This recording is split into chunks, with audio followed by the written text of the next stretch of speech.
అనుకున్నావు, కానీ విధి నిన్ను వదినను నాకు దూరం చేసింది. మీ ఇరువురిని కాల్చి బూడిద చేసిన ఆ కిరాతక నా కొడుకులు ఎక్కడ ఉన్నా, భువి భువంతల్లో ఎక్కడ దాక్కున్నా వెతికబట్టి మరి మిమ్మల్ని ఎంత ఘోరంగా హింసించి చంపారు, అంతకంటే ఘోరాతి ఘోరంగా చంపి ఈ బొబ్బలి గడ్డపై వారి శవాలకు సమాధులు కడతాం. అదే అదే ఈ బొబ్బలి సింహం ప్రతిజ్ఞ. అప్పుడే మీ ఆత్మలకు శాంతి, నాకు మనశ్శాంతి.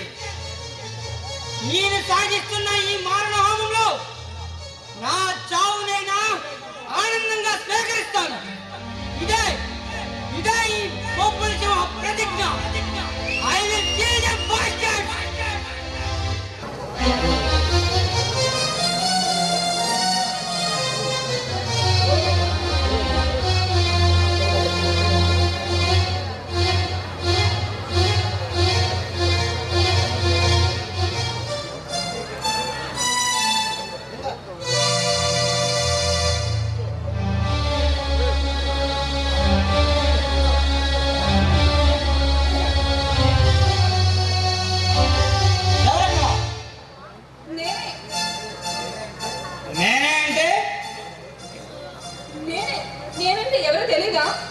తెలుసుకున్నంత చనువు లేదు, తెలుసుకోవాల్సిన అవసరము నాకు లేదు.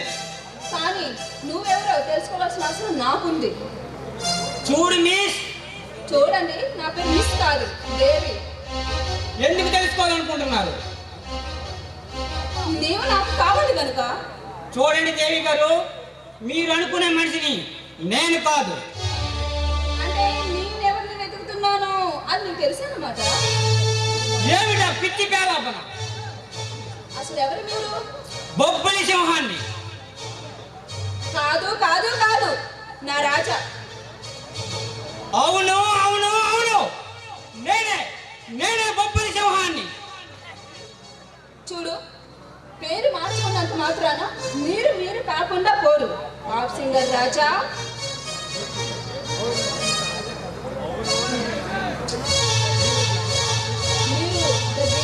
పాప్ సింగర్ రాజా కదూ? నో, మీరు పొరపడుతున్నారు. ఆ పేరు గలవారు ఇక్కడ ఎవరూ లేరు. ఇక మీరు వెళ్ళొచ్చు. ఎందుకు వచ్చారు? మీరెవరో తెలుసుకోవడానికి నేను ఇక్కడికి వచ్చాను. చెప్పానుగా నేను బొబ్బలి సింహాన్ని. నో, మీరు నా రాజే. నేనే ఆ బొబ్బలి సింహాన్ని. ఎన్నిసార్లు చెప్పాలి నీకు? ఓకే, మీకు రాజు అంటే ఎవరో తెలియదు అంటారు. సరే, నా ప్రాణం, నా సర్వస్వం అతనే అనుకున్నాను. కానీ నన్ను దయ వంచన చేసి, మోసం చేసి, వదిలేసి వెళ్ళిపోయాడు ఆ రాజా. నో, రాజా మిమ్మల్ని మోసం చేయలేదు. ఆ విషయం మీకెలా తెలుసు? అంటే అది ఆ రాజా ఎవరు మీకు తెలుసు అన్నమాట. తెలుసు. ఎలా తెలుసు? ఎందుకు తెలుసు? చూడండి దేవి గారు, ఇంతవరకు మీతో మాట్లాడటమే అనవసరం. మర్యాదగా బయటకు వెళ్ళండి. లేదంటే చంపుతారా? చంపండి. చావడానికైనా సరే సిద్ధపడి మిమ్మల్ని వెతుక్కుంటూ ఈ అడవిలోకి వచ్చాను. అయితే వచ్చిన పని ఏంటో చెప్పండి, నాకు చేతనైతే సహాయం చేసి పెడతాను. ఓ, సహాయం చేస్తారా? అయితే చెప్పండి. నేను రాజా ప్రేమించుకున్నాం. అయితే రాజా వాళ్ళ అన్న వదిలి చూద్దామని ఈ అడవిలోకి వచ్చాడు. కానీ ఇంతవరకు ఆయన జాడలేదు. ఈ బొబ్బిలలో అందరినీ అడుగుతుంటే ఆయన పేరు గల మనిషి ఎవరు లేరని చెప్పారు. కానీ ఈలోగా పోస్టర్ మీద ఉన్న ఫోటో చూసి ఏముంది ఆ పోస్టర్ మీద? ఆ ఫోటోలో ఉన్న వ్యక్తిని పట్టించిన వారికి 1,00,000 రూపాయలు బహుమానం ఇస్తామని ప్రకటించారు. ఏమిటి అతని పేరు? బొబ్బలి సింహం.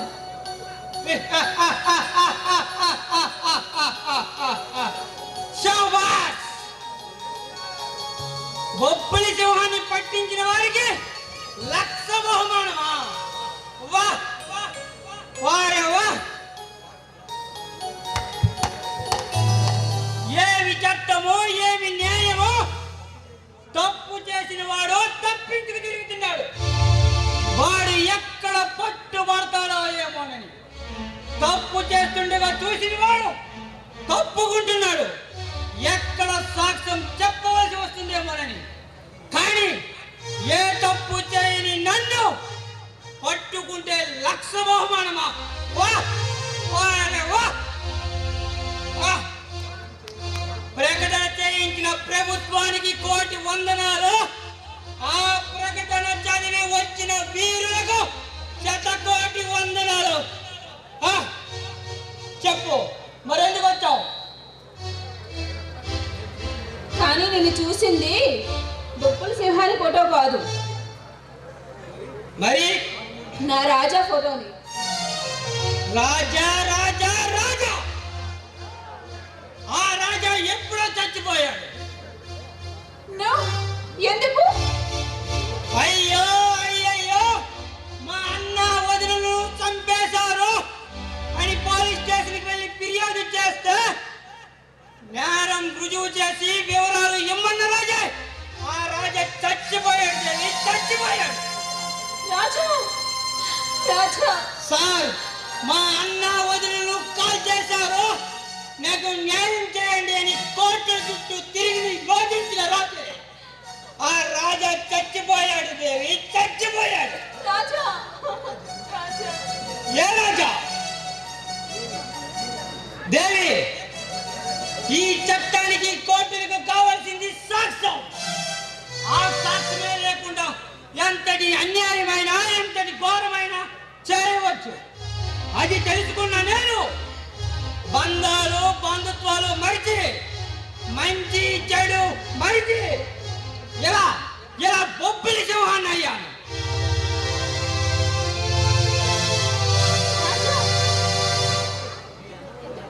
మీ అన్న వదులు ఎవరు చెప్పు ఉంటారు?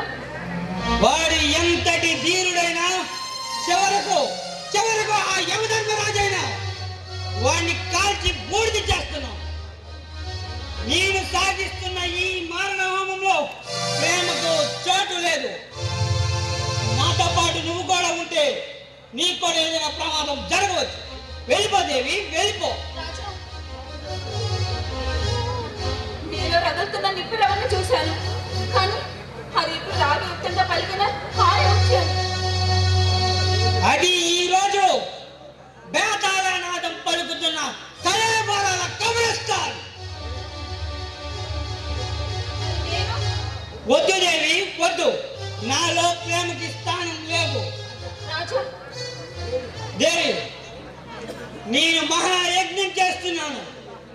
ఈ యజ్ఞంలో ఎవరు రాలిపోతారో ఎవరు గెలుస్తారో ఎవరికి తెలియదు. అందుకే నా వెంట నువ్వు కూడా వస్తే నీకు కూడా ఏదైనా ప్రమాదం జరగవచ్చు. వెళ్ళిపోదేవి, వెళ్ళిపో. చచ్చిపోతాను అంతేగా. నీవే నేనైనప్పుడు నీ చావులో కూడా నీ పగలో కూడా పాలు పంచుకోవడంలో తప్పేమీ లేదుగా. చూడు రాజా, నేను అందరిలాంటి ప్రతి నాడుదాన్ని కాదు. ఏదైనా సూటిగా మాట్లాడడం నా అలవాటు. చెప్తాను చూడు రాజా, నీ ఫోటో చూసినప్పుడే నిన్ను గుర్తుపెట్టాను. కానీ నీకు జరిగిన అన్యాయం మామూలు జరిగిన అన్యాయం కాదు. దాన్ని తిప్పు కొడతాం. నేను కూడా సాయం చేస్తాను. రాముడికి ఉడతలా. దేవి, నన్ను అర్థం చేసుకున్నందుకు నీకు గర్వపడుతున్నాను. ఇందులో మీరు గర్వపడాల్సింది ఏముంది? మీరంటే నేను గర్వపడాలి. దేవి, రాజా